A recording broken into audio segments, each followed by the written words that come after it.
Bonjour tout le monde.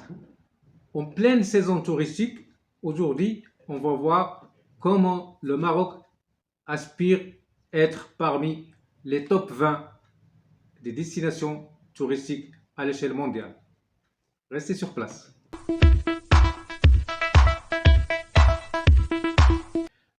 Depuis son indépendance, le Maroc avait toujours une vocation agricole. Mais à partir des années 80, le Maroc a essayé de diversifier son économie.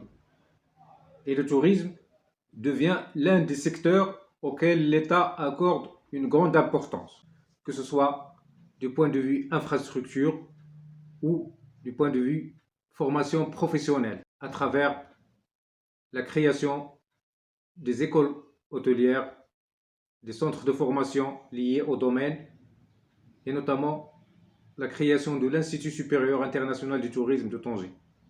Aujourd'hui, le Maroc devient la destination privilégiée des touristes de plusieurs pays à travers le monde, notamment les pays considérés comme des marchés traditionnels du Maroc, tels que la France, l'Espagne, la Grande-Bretagne, les États-Unis, l'Allemagne et l'Italie. Sans oublier aussi les nouveaux marchés que le Maroc a essayé d'explorer, tels que le marché chinois, le marché australien et le marché d'Amérique latine.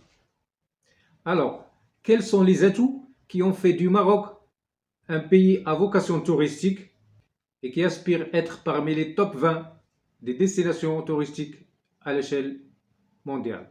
Il y a d'abord la position géographique du Maroc, avec deux façades maritimes, atlantique et méditerranéenne, avec un climat varié qui fait que vous pouvez vivre la neige dans les montagnes et à quelques centaines de kilomètres, vous vous trouvez en plein désert.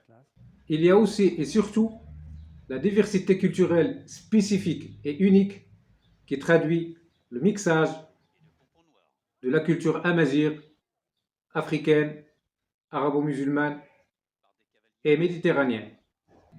Sans oublier la proximité du Maroc des grands marchés émetteurs de touristes. Tous ces atouts naturels et culturels ont été boostés par la belle prestation des Lions d'Atlas lors de la dernière Coupe du Monde, qui a sensiblement amélioré la visibilité du Maroc sur la carte touristique internationale. Il faut dire que le tourisme au Maroc est tout d'abord culturel, car 84% des touristes qui visitent le Maroc sont animés par le désir de découvrir les monuments historiques du pays, l'architecture, l'artisanat, les souks, les ksours et les spectacles, sans oublier l'hospitalité du peuple marocain. La plus grande destination de ce type de tourisme au Maroc reste incontestablement la ville de Marrakech, mais aussi Essaouira, Fès, Meknès, Rabat, Salé, Tanger, Tétouan et la Blue City, Chefchaouen. Le deuxième type du tourisme au Maroc, c'est le tourisme balnéaire.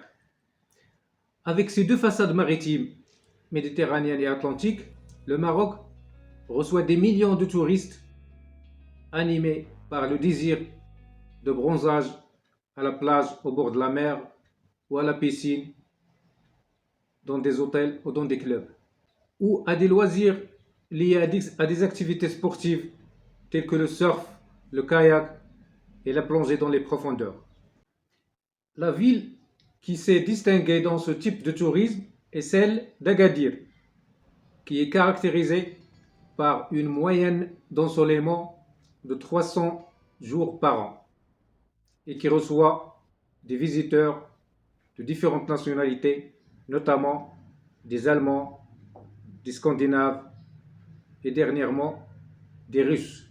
Il y a aussi, et d'une manière saisonnière, les côtes méditerranéennes, notamment Saïdia, Tanger, Tétouan, Rissingasmir et El Hoceima. Et au sud, il ne faut pas oublier aussi Dakhla qui commence à avoir sa part de ce type de tourisme. Le troisième type de tourisme développé au Maroc, c'est celui du tourisme d'affaires. On définit tourisme d'affaires comme étant un déplacement des individus ou des groupes pour des raisons professionnelles. Il s'agit des voyages de prospection, de relations publiques ou de voyages de presse qui se traduisent par des congrès, des meetings et des événements. La position géographique du Maroc en tant que pivot des relations franco-africaines ou des relations américano-africaines lui attribue l'opportunité de développer ce type de tourisme. Il s'agit là d'une clientèle très riche et peu soucieuse des dépenses de son voyage. Les plus grandes destinations de ce type de tourisme sont généralement les grandes villes que le Maroc a reliées par un réseau autoroutier et ferroviaire, notamment le TGV Tanger-Casa. Ces trois types de tourisme ne sont pas les seuls, car le Maroc essaie de développer d'autres créneaux, tels que le tourisme de montagne, le tourisme saharien, le tourisme religieux, puisque le Maroc est connu comme étant le pays de 1001 saints, de toute confession, sans oublier aussi le tourisme médical et esthétique. Pour conclure, il faut signaler que le Maroc est aujourd'hui à la 29e place des destinations touristiques mondiales. En 2022, il a pu accueillir 10,9 millions de touristes qui ont engendré 19 millions de nuitées et 81,7 milliards de dirhams de recettes. Le Maroc aurait pu faire mieux si ce n'est la crise sanitaire qui continue toujours à impacter l'économie mondiale et l'augmentation des prix des carburants qui ont flambé les prix des billets d'avion, notamment pour les touristes qui nous viennent de l'outre-Atlantique. Le Maroc aujourd'hui a une vision 2030 pour se situer parmi les top 20 des destinations touristiques à l'échelle mondiale, accueillir 20 millions de touristes et dépasser le cap de 100 milliards de dirhams de recettes. Sera-t-il capable de gagner ce pari? Laissez-moi des commentaires là-dessus, je serai ravi d'y répondre. Et pour ceux qui ne sont pas encore abonnés, c'est le moment de le faire. Et pour plus de vidéos, une seule chaîne, bien savoir. À très bientôt!